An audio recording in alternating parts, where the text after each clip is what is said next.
Hello दोस्तों, स्वागत है आपका अपने YouTube channel power of the education में। तो दोस्तों, इस वीडियो में हम लोग सीखने वाले हैं कक्षा 10 का विज्ञान। ठीक है। अध्याय 1 रासायनिक अभिक्रियाएं एवं समीकरण।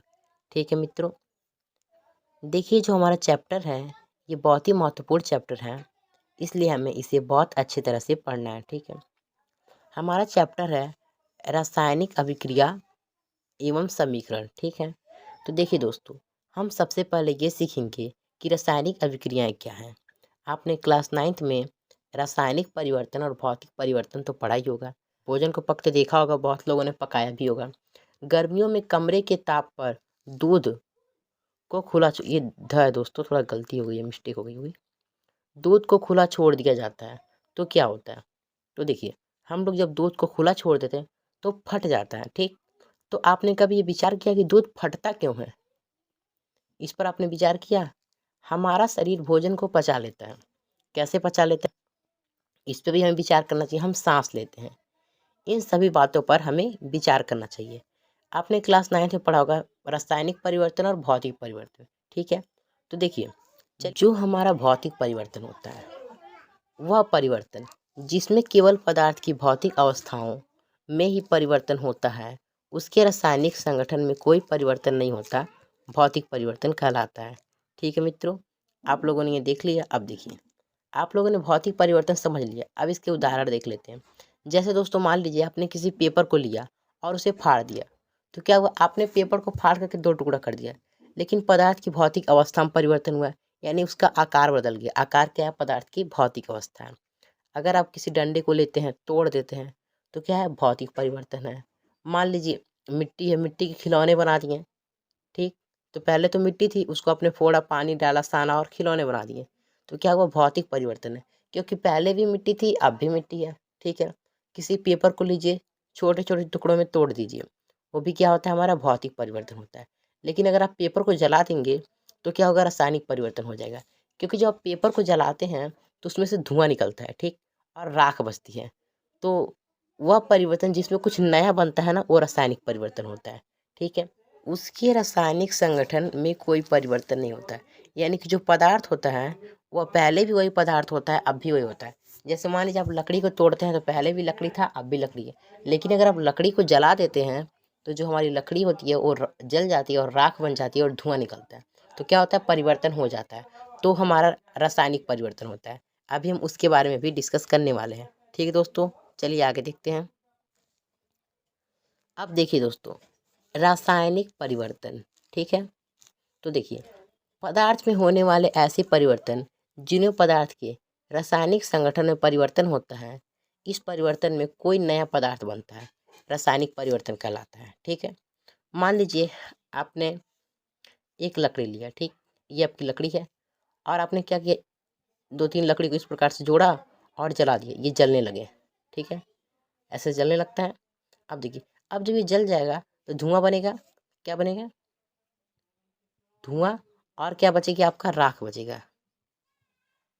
राख बच जाएगा, यानी जो धुआं बना और राख बना, क्या बना? नया बना। यानी कि ये कौन सा परिवर्तन है? रासायनिक परिवर्तन है। तो दोस्तों, जिस जिस परिवर्तन में कुछ नया बनता है, कौन सा परिवर्तन होता है? रासायनिक परिवर्तन होता है। तो देखिए, जो रासायनिक परिवर्तन होता है ना, वही होता है कि हमारा रासायनिक अभिक्रिया, यानी रासायनिक परिवर्तन और रासायनिक अभिक्रिया दोनों क्या है? एक ही है। ठीक है। आप लोग समझ गए? देखिए, आपकी बुक में एक एग्जाम्पल दिया है। आपके बुक में दिया है मैग्नीशियम रिबन। ठीक है।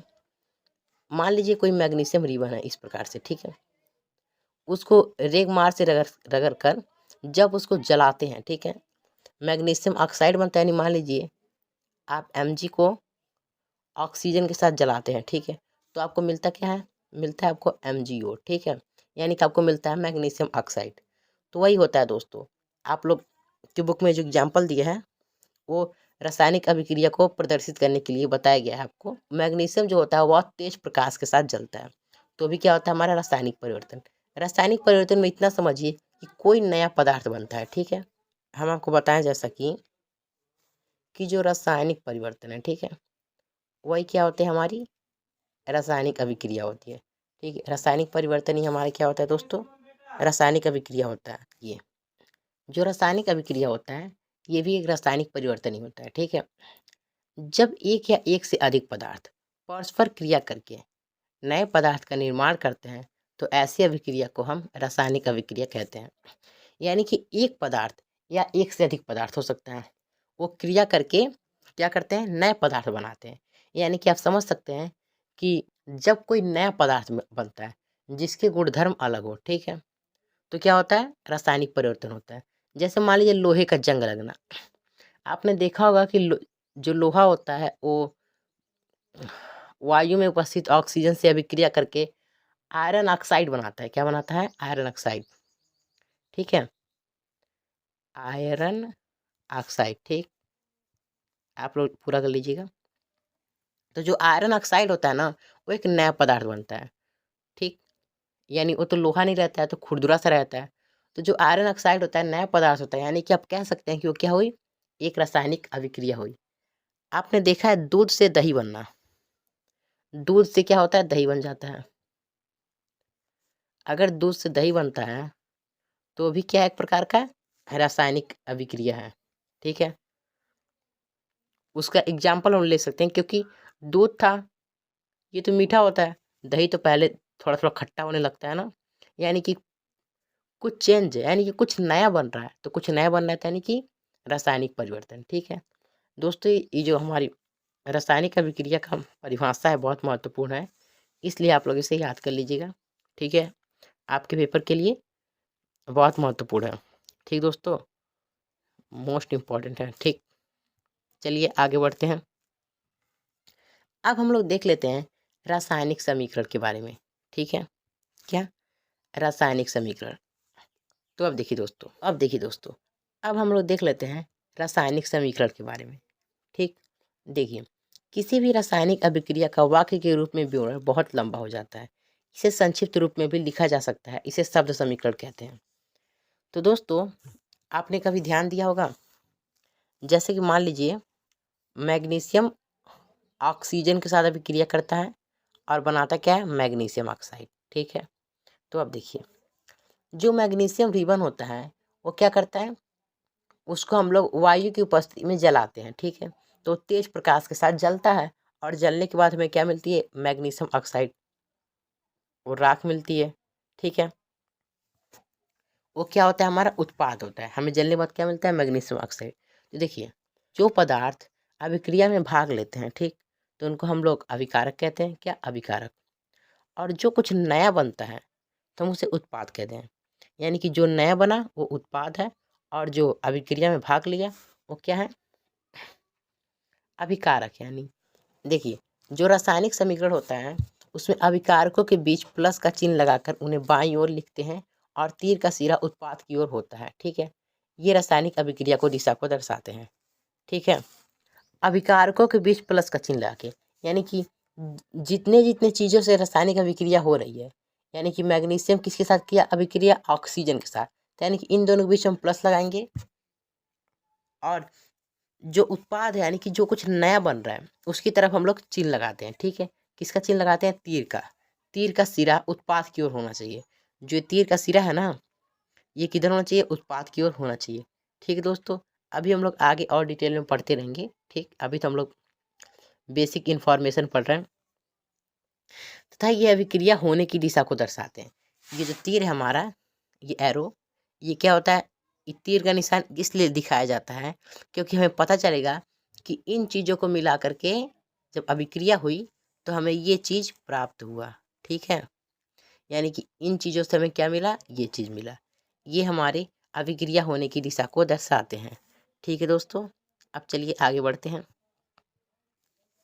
अब हम लोग दोस्तों देख लेते हैं रासायनिक समीकरण लिखना। देखिए, शब्दों की जगह रासायनिक सूत्रों का प्रयोग करके रासायनिक अभिक्रिया को अधिक संक्षिप्त रूप में बनाया जा सकता है, ठीक है।